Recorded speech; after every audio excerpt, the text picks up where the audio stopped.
Study കോർണറിൻ്റെ പുതിയൊരു വീഡിയോയിലേക്ക് എല്ലാവർക്കും സ്വാഗതം. നമ്മൾ ഇന്ന് 8th സ്റ്റാൻഡേർഡ് ഇംഗ്ലീഷ് മീഡിയത്തിൻ്റെ ബയോളജി പാർട്ടിൽ വരുന്ന സെൽസ് ആൻഡ് സെൽ ക്ലസ്റ്റേഴ്സ് എന്ന് പറയുന്ന ചാപ്റ്ററാണ് പഠിക്കാൻ വേണ്ടി പോകുന്നത്.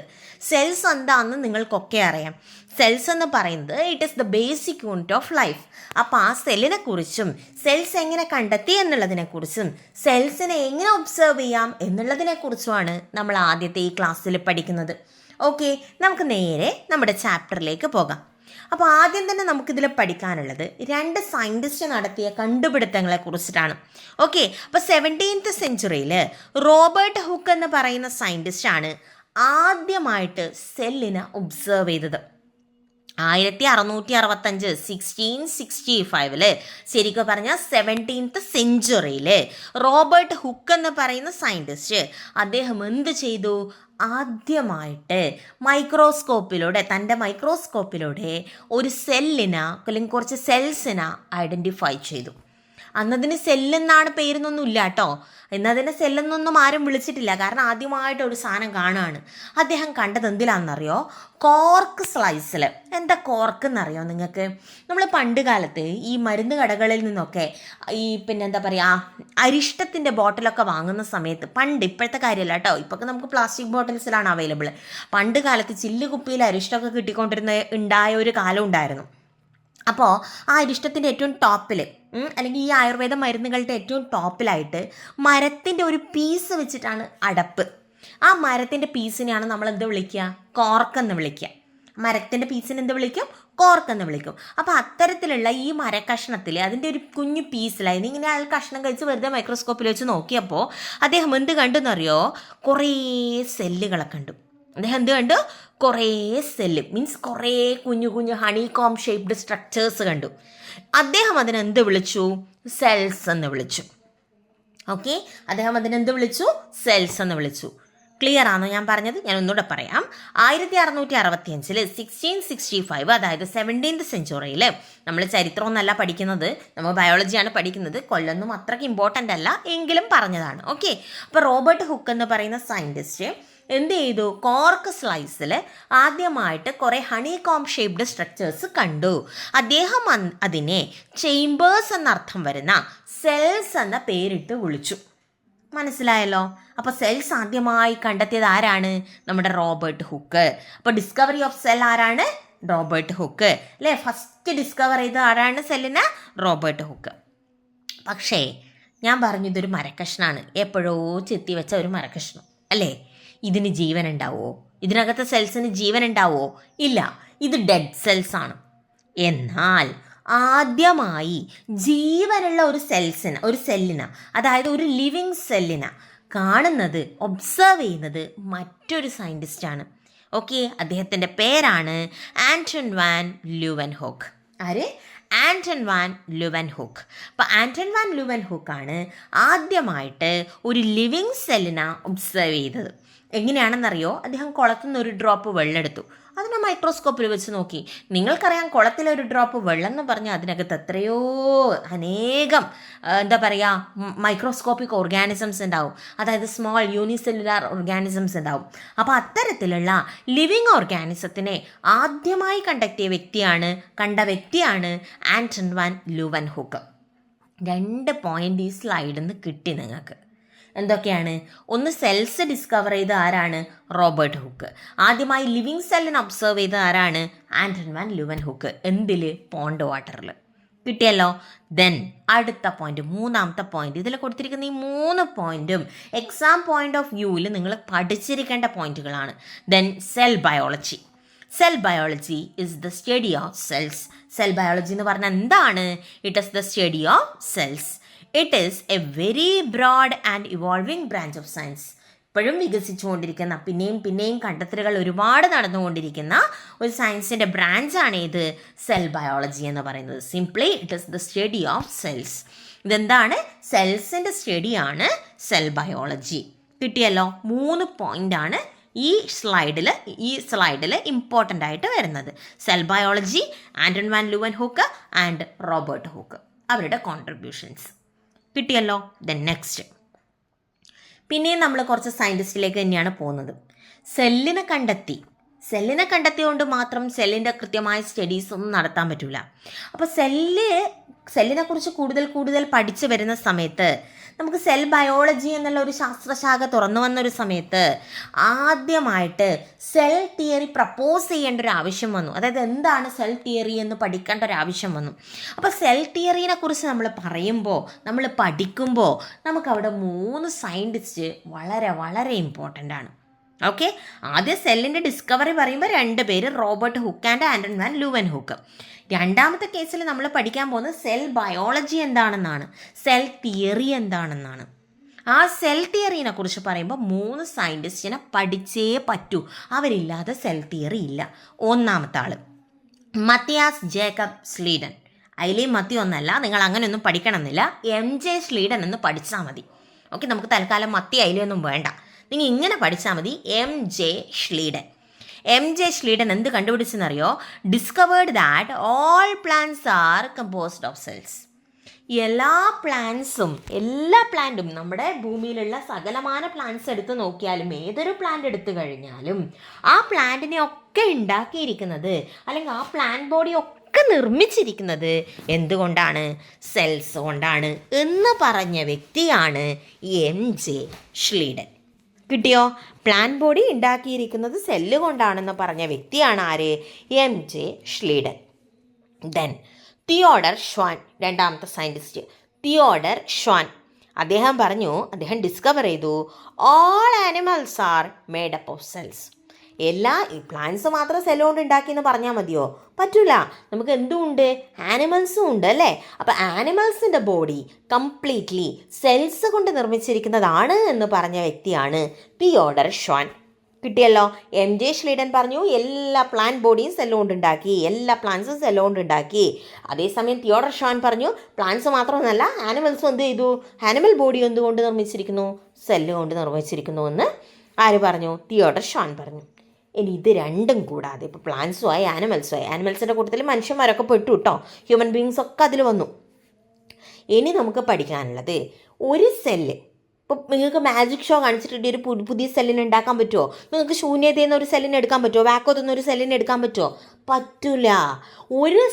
പുതിയ ഒരു സെല്ല് ഫോം ചെയ്യണമെങ്കിൽ A new cell is produced from pre existing cells. അതായത് അദ്ദേഹം പറഞ്ഞു, വിർഷോ എന്ന് പറയുന്ന ഒരു സയൻറ്റിസ്റ്റ് പറഞ്ഞു, വിർഷോ, റുഡോൾഫ് വിർഷോ ആണ് മൂന്നാമത്തെ സയൻറ്റിസ്റ്റ്. അദ്ദേഹം പറഞ്ഞു, introduced the concept that new cells are formed from pre existing cells. Pre exist ചെയ്യുന്ന, അതായത് നേരത്തെ ഇവിടെയുള്ള സെൽസ് നിന്ന് മാത്രമേ പുതിയൊരു സെല്ല് ഫോം ചെയ്യുന്നുള്ളൂ അല്ലേ? അല്ലാണ്ട് നിങ്ങൾക്ക് മാജിക് വഴിയൊന്നും എന്ത് ചെയ്യാൻ പറ്റില്ല, ന്യൂ സെൽസ് പ്രൊഡ്യൂസ് ചെയ്യാൻ പറ്റില്ല, അങ്ങനെ ഉണ്ടാവില്ല, സംഭവിക്കില്ല എന്ന് പറഞ്ഞ വ്യക്തിയാണ് റുഡോൾഫ് വിർഷോ. ഈ 3 പേരുടെ കോൺട്രിബ്യൂഷൻസും കൂട്ടിച്ചേർത്തിട്ടാണ് നമുക്ക് സെൽ തിയറി എന്നൊരു ടോപ്പിക്ക് തന്നെ പഠിക്കാനുള്ളത്. മനസ്സിലായോ? MJ സ്ലീഡൻ പറഞ്ഞു plant bodies are made up of cells. Theodor Schwann പറഞ്ഞു animal body is made up of cells.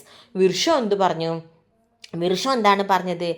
Each new cell is originating from a pre existing cell. ഓരോ പുതിയ സെല്ലും എവിടെ നിന്നാണ് ഉണ്ടാവുന്നത്? നേരത്തെ ഇവിടെ നിലവിലുള്ള കോശം, പ്രീ എക്സിസ്റ്റിംഗ് സെൽസ് നിന്ന് മാത്രമാണ് പുതിയ സെൽ ഉണ്ടാവുന്നതെന്ന് വിർഷോ പറഞ്ഞു. മനസ്സിലായോ? ക്ലിയർ ആണോ?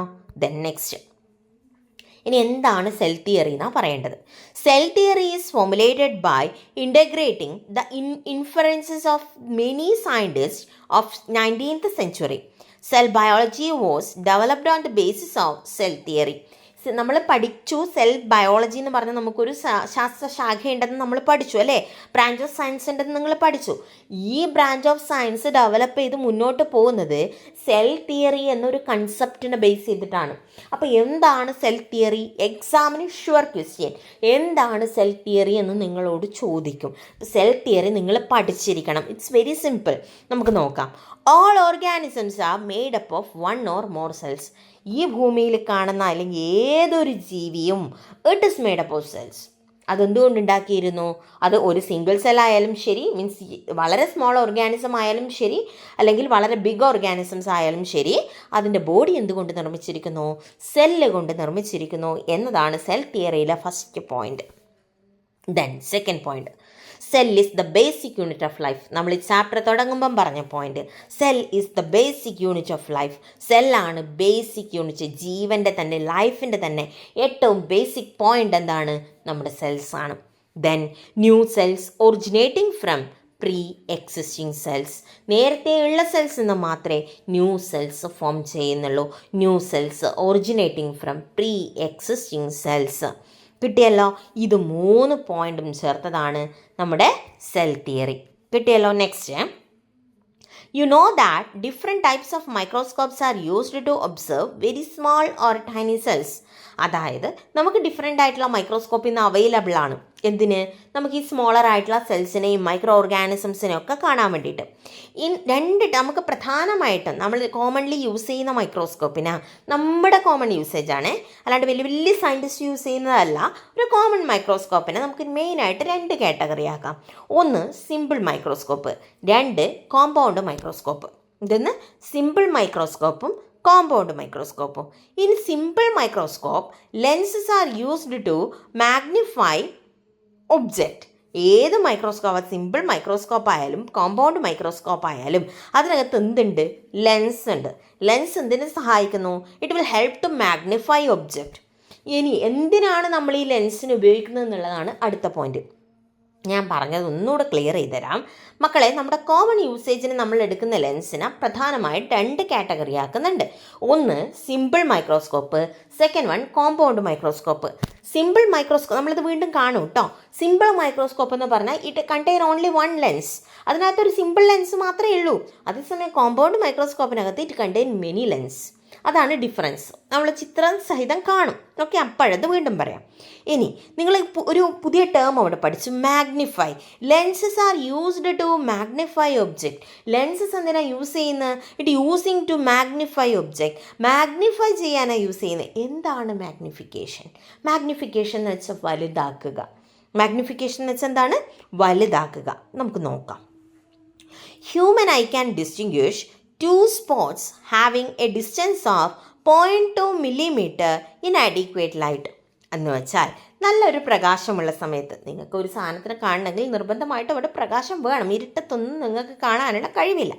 അപ്പോൾ മനുഷ്യന്മാരുടെ കണ്ണിന് നമുക്ക് അത്യാവശ്യം ലൈറ്റൊക്കെ ഉണ്ടെങ്കിൽ നമുക്ക് ഏറ്റവും മിനിമം 0.2 millimeter ഡിഫറൻസിലുള്ള 2 പോയിന്റിന് എന്ത് ചെയ്യാൻ പറ്റും?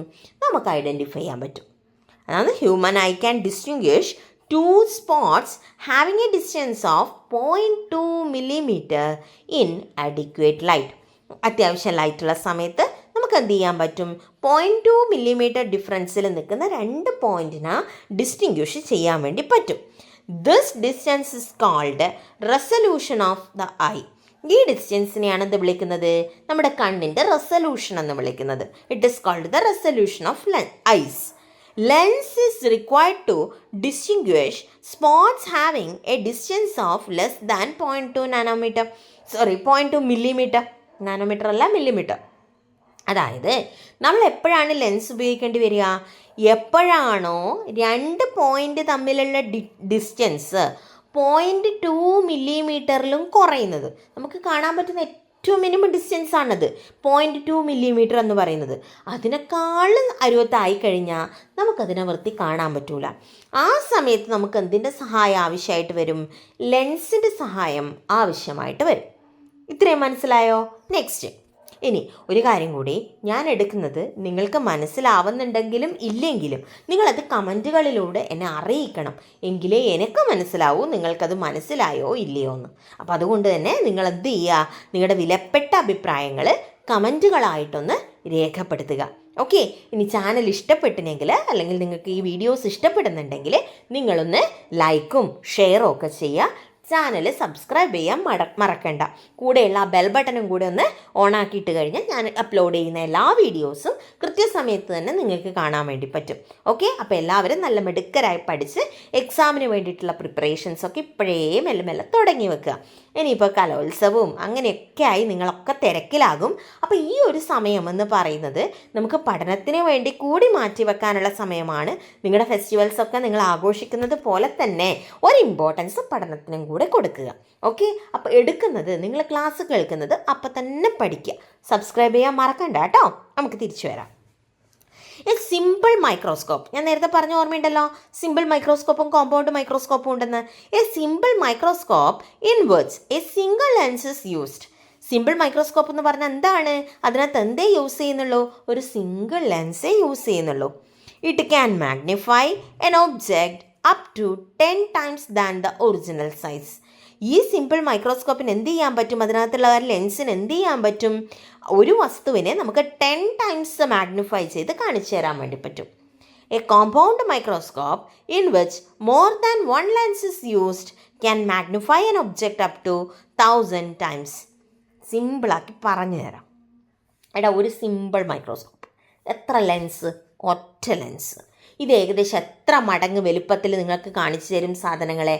10x മടങ്ങിൽ, അതായത് 10 times അതിനെന്ത് ചെയ്യും? വലുതാക്കി മാഗ്നിഫൈ ചെയ്ത് നിങ്ങളിലേക്ക് എത്തിക്കും, നിങ്ങൾക്ക് കാണിച്ചു തരും. കിട്ടിയോ? ദെൻ കോമ്പൗണ്ട് മൈക്രോസ്കോപ്പിൻ്റെ കേസിലോ അതിനെന്തുണ്ട്? കുറേ ലെൻസുകളുണ്ട്. അതിൻ്റെ കേസിൽ അതിൻ്റെ മാഗ്നിഫിക്കേഷൻ എന്ന് പറയുന്നത് എത്രയാണ്? 100 മടങ്ങ് അധികമാണ്. അതായത് ഒരു ചെറിയ വസ്തുവിനാ അതിൻ്റെ 100 മടങ്ങ് വലുപ്പത്തിൽ നിങ്ങൾക്ക് കാണിച്ചു തരാൻ ആർക്ക് പറ്റും? ആർക്ക് പറ്റും? ഞാൻ നിങ്ങളോടാ ചോദിക്കുന്നത്. ആർക്ക് പറ്റും? നമ്മുടെ കോമ്പൗണ്ട് മൈക്രോസ്കോപ്പിന് പറ്റും. കിട്ടിയല്ലോ? ദെൻ ഇനി നമ്മൾ പഠിക്കുന്നത് കോമ്പൗണ്ട് മൈക്രോസ്കോപ്പിൻ്റെ ഡിഫറെൻറ്റ് ഭാഗങ്ങളാണ്. നോക്കിക്കോളൂ. First one, eyepiece lens. നിങ്ങളൊരു മൈക്രോസ്കോപ്പ് കിട്ടിക്കഴിഞ്ഞാൽ നിങ്ങളോട് ടീച്ചർ അതിനകത്തോടെ നോക്കിക്കോ എന്ന് പറഞ്ഞു കഴിഞ്ഞാൽ നിങ്ങൾ കണ്ണ് വെച്ച് നോക്കുന്ന ഒരു ഭാഗമുണ്ട്. ആ ഭാഗത്തിനെയാണ് എന്ത് വിളിക്കുക? ഇവിടെ കാണുന്നില്ലേ, ഐ പീസ് ലെൻസ്. ആ ഭാഗത്ത് കൂടിയാണ് നിങ്ങൾ നോക്കുന്നത്. ആ ഭാഗത്തെ വിളിക്കും എന്തെന്ന്? അത് ലെൻസാണ്. കുറച്ച് ലെൻസുകളുടെ ഒരു കൂട്ടമാണ്. അതിനെന്ത് വിളിക്കും? Eyepiece lens. ഇത് നമുക്ക് വേണമെങ്കിൽ ഊരിയെടുക്കാനൊക്കെ പറ്റൂ കേട്ടോ. അപ്പോൾ ഐ പീസ് ലെൻസ്. നിങ്ങൾ ഊരിയെടുക്കാനൊന്നും പോണ്ട, ടീച്ചർ വെച്ച് തരുന്നതിലൂടെ നോക്കിയാൽ മതി കേട്ടോ. അപ്പോൾ ആദ്യത്തെ ഏറ്റവും ടോപ്പിൽ കാണുന്ന സാധനം എന്താണ്? ഒരു ലെൻസ്, കുറച്ച് ലെൻസുകളാണ്. അതായത് ഒരു ലെൻസാണ്. അതിനെയാണ് എന്ത് വിളിക്കുക? Eyepiece lens. നിങ്ങൾ അതിലൂടെയാണ് നോക്കുന്നത്, അവിടെയാണ് നിങ്ങളുടെ ഐ വെക്കുന്നത്. അതുകൊണ്ടാണ് അതിനെന്ത് വിളിക്കുന്നത്? ഐ പീസ് ലെൻസ് എന്ന് വിളിക്കുന്നത്. പിന്നെ ഒരു ബോഡി ട്യൂബ്, ലൈറ്റൊക്കെ പാസ് ചെയ്യാൻ വേണ്ടിയിട്ട് ഒരു ബോഡി ട്യൂബ് ഉണ്ട്. ദെൻ കോഴ്സ് അഡ്ജസ്റ്റ്മെൻറ്റും ഫൈൻ അഡ്ജസ്റ്റ്മെൻറ്റ് നോബും നിങ്ങൾക്ക് അവിടെ കാണാം. കോഴ്സ് അഡ്ജസ്റ്റ്മെൻറ്റ് നോബും ഫൈൻ അഡ്ജസ്റ്റ്മെൻറ്റ് നോബും കാണാം. അതായത് വസ്തു വെച്ച് കഴിഞ്ഞാൽ നിങ്ങൾക്കതിനെ അഡ്ജസ്റ്റ് ചെയ്യണം അല്ലേ? മൈക്രോസ്കോപ്പ് അഡ്ജസ്റ്റ് ചെയ്യണം. അങ്ങനെ അഡ്ജസ്റ്റ് ചെയ്യാൻ വേണ്ടി നിങ്ങളൊരു സാധനം പിടിച്ച് തിരിക്കും. അങ്ങനെ പിടിച്ച് തിരിക്കുന്ന 2 പ്ലേസുകളുണ്ട്. ഒന്ന് കോഴ്സ് അഡ്ജസ്റ്റ്മെൻറ്റ് നോബും മറ്റൊന്ന് ഫൈൻ അഡ്ജസ്റ്റ്മെൻറ്റ് നോബും. അപ്പോൾ ഇവ പിടിച്ച് അഡ്ജസ്റ്റ് ചെയ്യുന്നതിലൂടെയാണ് നിങ്ങൾക്ക് എന്ത് ചെയ്യുന്നത്? ഒബ്ജക്റ്റിനെ വൃത്തിയായി ഒബ്ജക്റ്റിലേക്ക് ലൈറ്റ് ഫോക്കസ് ചെയ്യാൻ വേണ്ടി നിങ്ങൾക്ക് പറ്റുന്നത്. കിട്ടിയേ? ഐ പീസ് എന്ന് പറഞ്ഞാൽ കണ്ണിനടുത്തുള്ള ലെൻസ് അല്ലെങ്കിൽ കണ്ണ് വെക്കുന്ന ലെൻസ്. ബോഡി ട്യൂബ് എന്ന് പറഞ്ഞാൽ ലൈറ്റ് പാസ് ചെയ്യുന്ന ഭാഗം. ഇത് ശരിക്കും പറഞ്ഞാൽ ഐ പീസിനെയും അതുപോലെ തന്നെ ഒബ്ജക്റ്റീവ് ലെൻസിനെയും തമ്മിൽ കണക്ട് ചെയ്യുന്ന ആളാണ്. ഞാൻ അതിലേക്ക് വരാം. ഒബ്ജക്റ്റീവ് ലെൻസ് എന്താണെന്നൊക്കെ നമ്മൾ പറയും. അപ്പം ഞാൻ ഒന്നുകൂടെ പറയുന്നു. ഐ പീസ് ലെൻസ് എന്ന് പറഞ്ഞാൽ നമ്മുടെ കണ്ണ് നമ്മളിവിടെയാണ് വെക്കുന്നത്, ഇതിനകത്തുകൂടിയാണ് നോക്കുക. ദെൻ ബോഡി ട്യൂബ് ഒബ്ജക്റ്റീവ് ലെൻസിനെയും അതുപോലെ തന്നെ ഐ പീസ് ലെൻസിനെയും തമ്മിൽ കണക്ട് ചെയ്യുന്ന ആൾ. ഫൈൻ അഡ്ജസ്റ്റ്മെൻറ്റും ഉണ്ട്, കോഴ്സ് അഡ്ജസ്റ്റ്മെൻറ്റും ഉണ്ട്. ഇത് മൈക്രോസ്കോപ്പിനെ അഡ്ജസ്റ്റ് ചെയ്യുക എന്നുള്ള ഡ്യൂട്ടിയാണ് ഇവർ ചെയ്യുന്നത്, നമ്മൾ പിടിച്ച് തിരിക്കുന്നതിലൂടെ ചെയ്യുന്നത്. ദെൻ എന്തുണ്ട്? ഒരു ഒബ്ജക്റ്റീവ് ലെൻസ് നിങ്ങൾക്ക് ഒന്നല്ല 2 ഒബ്ജക്റ്റീവ് ലെൻസ് തന്നിരിക്കുന്ന ചിത്രത്തിൽ നിങ്ങൾക്ക് കാണാൻ വേണ്ടി പറ്റും. അതായത് നിങ്ങൾ മൈക്രോസ്കോപ്പിൽ കാണേണ്ട ഒരു വസ്തു, അതായത് നമ്മുടെ സ്പെസിമെൻ, ആ സ്പെസിമെൻ അവിടെ കാണുന്ന സ്റ്റേജിലേക്ക് വെക്കും. സ്റ്റേജ് എന്ന് പറയുന്നത് ഒരു പ്രത്യേക ഭാഗമാണ്, ഒരു ഉയർന്നു നിൽക്കുന്ന ഭാഗമാണ്, ഒരു പരന്ന ഭാഗമാണ്. അവിടെ നിങ്ങൾ എന്ത് ചെയ്യും? നിങ്ങൾക്ക് കാണേണ്ട വസ്തുവിനെ അവിടെ പ്രതിഷ്ഠിക്കും അല്ലേ? നിങ്ങൾക്ക് കാണേണ്ട വസ്തു അവിടെ പ്ലേസ് ചെയ്യും. ഓക്കെ, അപ്പോൾ അങ്ങനെ നിങ്ങൾക്ക് കാണേണ്ട വസ്തു നിങ്ങൾ എവിടെയാണോ വെക്കുന്നത് ആ പ്ലേസിനെ പറയും സ്റ്റേജ്. സ്റ്റേജിൽ വെച്ച് കഴിഞ്ഞാൽ ചിലപ്പോൾ അത് നിങ്ങൾ അനങ്ങുന്ന സമയത്ത്, നിങ്ങളെ കയ്യോ മറ്റോ തട്ടുന്ന സമയത്ത് സ്റ്റേജിൽ നിന്ന് ആ മൈക്രോസ്കോപ്പിൽ കാണേണ്ട ഒബ്ജക്റ്റ് താഴെ വീണ് പോകാനുള്ള സാധ്യതകളുണ്ട്. അപ്പോൾ അത്തരത്തിലുള്ള ഇത് അനക്കം ഒഴിവാക്കാൻ വേണ്ടിയിട്ട്, കാണേണ്ട വസ്തുവിൻ്റെ അനക്കം ഒഴിവാക്കാൻ വേണ്ടിയിട്ട് നിങ്ങൾ എന്ത് ചെയ്യും? അതിനൊരു ക്ലിപ്പ് ഇട്ട് വെക്കും. നിങ്ങൾ അയലിൻ്റെ മുകളിൽ ആറിയിട്ട് കഴിഞ്ഞ്, അയലെന്ന് പറഞ്ഞാൽ അറിയോ, നമ്മൾ തുണിയൊക്കെ അലക്കിയിട്ട് ഉണക്കാനിടുന്നത് ഒരു കയറിൻ്റെ മുകളിലല്ലേ? അതിന് നമ്മുടെ നാട്ടിൽ പറയും അയലെന്ന് കേട്ടോ. അപ്പോൾ അതിൻ്റെ മുകളിൽ നിങ്ങൾ ആറിയിട്ടു വിചാരിച്ചോ. അപ്പോൾ അങ്ങനെ ആറിയിട്ട് കഴിഞ്ഞ് കാറ്റടിച്ച് ഇതൊക്കെ പാറിപ്പോവും. പാറിപ്പോവാതിരിക്കാൻ നിങ്ങൾ ക്ലിപ്പ് ഇടൂലേ, അല്ലെങ്കിൽ നമ്മൾ അല്ലെങ്കിൽ കട്ട കുത്തൂലേ. കട്ട എന്നൊക്കെ പറഞ്ഞാൽ അറിയോ? അപ്പോൾ ഇത് നമ്മുടെ കോമൺ ലാംഗ്വേജ് ആണ് കേട്ടോ, നമ്മുടെ നാട്ടിലെ ലോക്കൽ ലാംഗ്വേജ് ആണ്. അപ്പോൾ നിങ്ങളൊരു ക്ലിപ്പ് എടുത്ത് കുത്തി അല്ലേ, അന്ന് അത് പാറിപ്പോവോ? ഇല്ല. അപ്പോൾ ഇതേ ഡ്യൂട്ടിയാണ് സ്റ്റേജ് ക്ലിപ്പ് എന്ന് പറയുന്ന ആൾ ചെയ്യുന്നത്. സ്റ്റേജിൻ്റെ മുകളിൽ നിങ്ങൾ വെക്കുന്ന ഒബ്ജക്റ്റ് അതവിടെ നനങ്ങാതെ അവിടെ തന്നെ ഫിക്സ് ചെയ്ത് വെക്കുന്ന ആളാണ് സ്റ്റേജ് ക്ലിപ്പ്. അപ്പോൾ സ്റ്റേജായി, സ്റ്റേജ് ക്ലിപ്പായി. ഇനി സ്റ്റേജിലാണ് നിങ്ങൾ ഒബ്ജക്റ്റ് പ്ലേസ് ചെയ്യുന്നത്, അല്ലെ ഒരു ഗ്ലാസിൻ്റെ സ്ലൈഡിൽ ഒബ്ജക്റ്റ് പ്ലേസ് ചെയ്യുന്നത് എവിടെയാണ് ആണല്ലോ. അപ്പോൾ ആ ഒബ്ജക്റ്റിന് ഏറ്റവും അടുത്ത് കിടക്കുന്ന ലെൻസിനെയാണ് ഒബ്ജക്റ്റീവ് ലെൻസ് എന്ന് വിളിക്കുന്നത്. നിങ്ങൾക്ക് അവിടെ 2 ഒബ്ജക്റ്റീവ് ലെൻസ് കാണാൻ വേണ്ടി പറ്റും. വിവിധ പവറുകളിലുള്ള 2 ലെൻസുകൾ നിങ്ങൾക്ക് അവിടെ കാണാം. ഓക്കെ, അപ്പോൾ ഒബ്ജക്റ്റീവ് ലെൻസായി, സ്റ്റേജ് ക്ലിപ്പായി. പിന്നെ അത് താഴെ ഒരു കറുത്ത സാധനം, നമ്മുടെ സ്റ്റേജിൻ്റെ തൊട്ട് താഴെ ഡയഫ്രം എന്ന് പറയുന്ന ഒരു ഭാഗത അല്ലേ. ഡയഫ്രം എന്ന് പറയുന്ന ഒരു ഭാഗം കണ്ടോ നിങ്ങൾ? ആ ഡയഫ്രം എന്ന് പറയുന്നത് നിങ്ങൾ മൈക്രോസ്കോപ്പിലൂടെ നിങ്ങൾക്ക് ലൈറ്റ് വന്നാലല്ലേ കാണാൻ പറ്റൂ. ഉള്ളിലേക്ക് ലൈറ്റിനെ അഡ്ജസ്റ്റ് ചെയ്യേണ്ട ആളാണ് ആര്? ഡയഫ്രം. നമ്മുടെ കണ്ണിലേക്ക് ലൈറ്റ് വരണം, എന്നാലേ നമ്മൾ കാണൂ. അപ്പോൾ ഉള്ളിലേക്ക് വരുന്ന ലൈറ്റ്, മൈക്രോസ്കോപ്പിനകത്തേക്ക് ലൈറ്റ് കടത്തി വിടണമെങ്കിൽ അവിടെ എന്താ ആവശ്യമുണ്ട്? ലൈറ്റ് അഡ്ജസ്റ്റ് ചെയ്യാനായിട്ട് ഒരു ഡയഫ്രം ആവശ്യമുണ്ട്. Then last one, mirror. പുറത്തു നിന്നുള്ള ലൈറ്റിനെ ഉള്ളിലേക്ക് ഫോക്കസ് ചെയ്യണമെങ്കിൽ, മൈക്രോസ്കോപ്പിനകത്തേക്ക് കടത്തി വിടണമെങ്കിൽ നമുക്ക് എന്ത് വേണം? ഒരു കണ്ണാടി വേണം, ഒരു മിറർ വേണം. അതാണ് അവിടെ താഴെ കൊടുത്തിരിക്കുന്നത്. ആ മിറർ മെല്ലെ അങ്ങോട്ടും ഇങ്ങോട്ടും ഒക്കെ അനക്കിക്കൊണ്ട് നമുക്ക് എന്ത് ചെയ്യാൻ പറ്റും? നമ്മുടെ മൈക്രോസ്കോപ്പിനകത്തേക്ക് ലൈറ്റ് കടത്തി വിടാൻ പറ്റും. മനസ്സിലായോ? ദെൻ അപ്പോൾ ഡയഫ്രം കഴിഞ്ഞു, മിററുമായി. ഡയഫ്രമാണ് ലൈറ്റിനെ കൺട്രോൾ ചെയ്യുക, മിററാണ് ലൈറ്റിനെ റിഫ്ലക്റ്റ് ചെയ്യുന്നത്. ഓക്കെ, അപ്പോൾ ഇത്രയാണ് എന്തെന്ന് നമ്മുടെ മൈക്രോസ്കോപ്പിൻ്റെ പാർട്സ്. ഇനി നമുക്ക് പഠിക്കാനുള്ളത് കുറച്ച് ഇൻഡിക്കേറ്റേഴ്സ്, ഒരു 3 സിമ്പിൾ ക്വസ്റ്റ്യൻസ് നിങ്ങളുടെ ടെക്സ്റ്റ് ബുക്കിൽ കൊടുത്തിട്ടുണ്ട്. നമുക്കതെന്തൊക്കെയാണെന്നൊന്ന് നോക്കാം. Where should the slide be placed in a microscope? ഒരു മൈക്രോസ്കോപ്പിൽ സ്ലൈഡ് എവിടെയാണ് വെക്കേണ്ടത് എന്നാണ് ചോദ്യം. എവിടെ വെക്കണം? സ്റ്റേജ്. നിങ്ങൾക്ക് കാണേണ്ട ഒബ്ജക്റ്റ് അല്ലേ, അത് എവിടെ വെക്കണം? സ്റ്റേജിൽ വെക്കണം. Then which is the part that regulate the light on the slide? അതായത് നമ്മുടെ സ്ലൈഡിലേക്ക് ലൈറ്റ് അഡ്ജസ്റ്റ് ചെയ്യുക. Which is the part that regulate the light on the slide? കണ്ണിലേക്ക് അല്ലെങ്കിൽ നിങ്ങളുടെ ലൈറ്റ് കടന്നു വരുന്ന ഈ പാത്തില്ലേ, അത് റെഗുലേറ്റ് ചെയ്യുന്നത് ആരെന്നാണ് ചോദ്യം. ആൻസർ എന്താ? Diaphragm situated below the stage.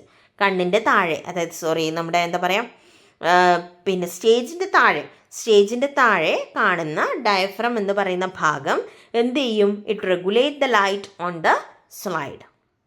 Then ഇൻഡിക്കേറ്റേഴ്സിലെ last question, which are the lenses used in microscope? മൈക്രോസ്കോപ്പിൽ യൂസ് ചെയ്യുന്ന ലെൻസുകൾ ഏതൊക്കെയാണ്? ഐ പീസും ഒബ്ജക്റ്റീവ് ലെൻസും.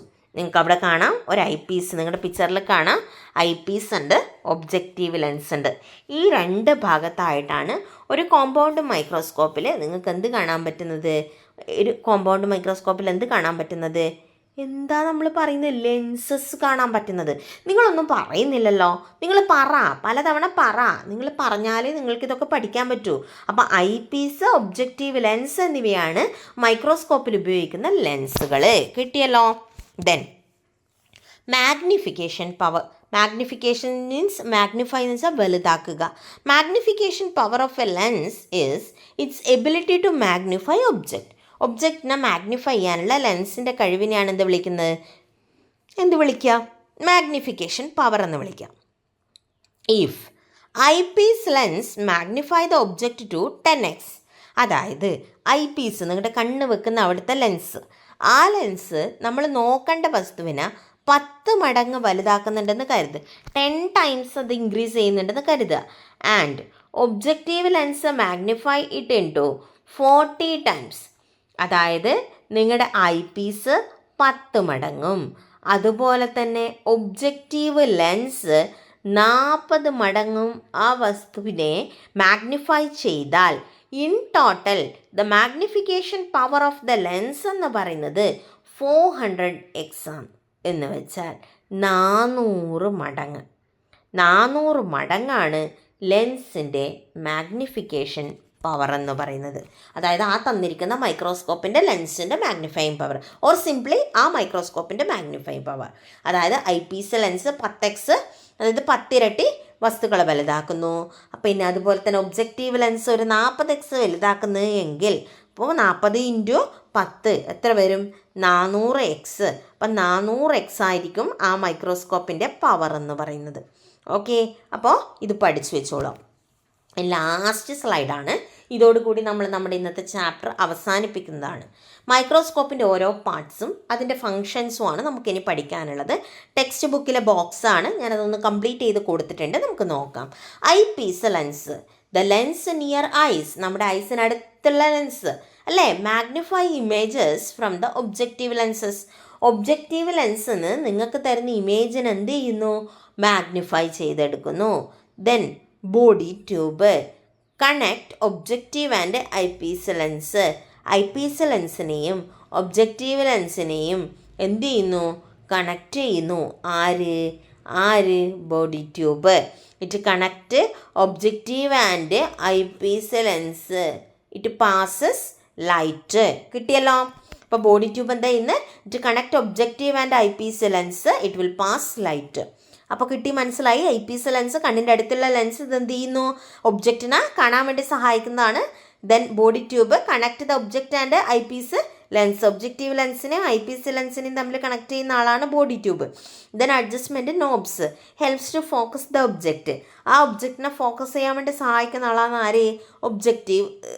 അഡ്ജസ്റ്റ്മെൻറ്റ് നോബ്സ്. അഡ്ജസ്റ്റ്മെൻറ്റ് നോബ്സ് എന്ത് ചെയ്യും? It helps to focus the object. Then objective lens, lens close to the object, ഒബ്ജക്റ്റിനോട് close ആയി കിടക്കുന്ന ലെൻസ്.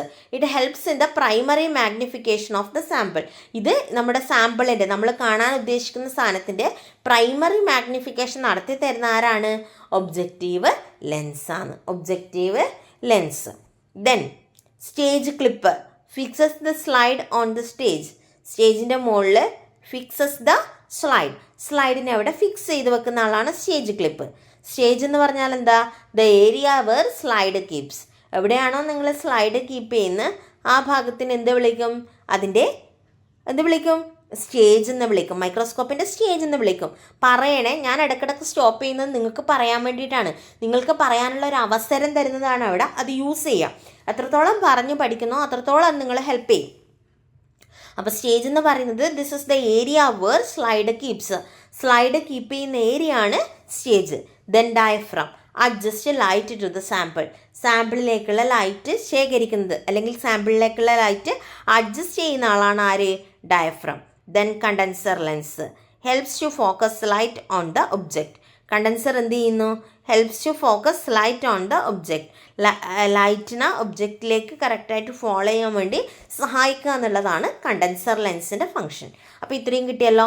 ഐ പീസിൻ്റെ, ബോഡി ട്യൂബിൻ്റെ, അഡ്ജസ്റ്റ്മെൻറ്റ് നോബ്സിൻ്റെ, ഒബ്ജക്റ്റീവ് ലെൻസുണ്ട്, സ്റ്റേജുണ്ട്, സ്റ്റേജ് ക്ലിപ്പുണ്ട്, ഡയഫ്രമുണ്ട്, കണ്ടൻസർ ലെൻസ് ഉണ്ട്, അതിൻ്റെ ഫങ്ഷൻസും ഉണ്ട്. ഇതിനെ ബേസ് ചെയ്തിട്ട് എക്സാമിന് ഒരു ക്വസ്റ്റ്യൻ എന്തായാലും പ്രതീക്ഷിക്കണം. ഫുൾ മാർക്കും വാങ്ങിയേ ഈ ഭാഗത്ത് നിന്ന് ഇങ്ങോട്ട് വരാവൂ. ഇങ്ങോട്ട് മീൻസ് നിങ്ങളുടെ വീട്ടിലേക്ക് വരാവൂ. ഓക്കെ, അപ്പോൾ എല്ലാവരും റെഡിയല്ലേ? അപ്പോൾ ഇനി വരുന്ന ക്ലാസ്സുകളിൽ നമുക്ക് ബാക്കി ഭാഗങ്ങളും കൂടി പതിയെ എടുത്ത് പോകാം. എന്തായാലും പേടിക്കേണ്ട, എക്സാമിൻ്റെ ടൈം ആകുമ്പോഴത്തേക്ക് നമ്മൾ മാക്സിമം പോർഷൻസ് കവർ ചെയ്തിട്ടുണ്ടാവും. അപ്പോൾ നിങ്ങൾ എന്ത് ചെയ്യുക? നല്ല മക്കളായിട്ട് പഠിക്കുക. ഓക്കെ, അപ്പോൾ നമുക്കിനി മറ്റൊരു ക്ലാസ്സുമായിട്ട് വീണ്ടും കാണാം. അതുവരെ ഗുഡ് ബൈ. പഠിച്ച് മിടുക്കരായിരിക്കുക. ചാനലൊക്കെ ഒന്ന് സബ്സ്ക്രൈബ് ചെയ്യുക.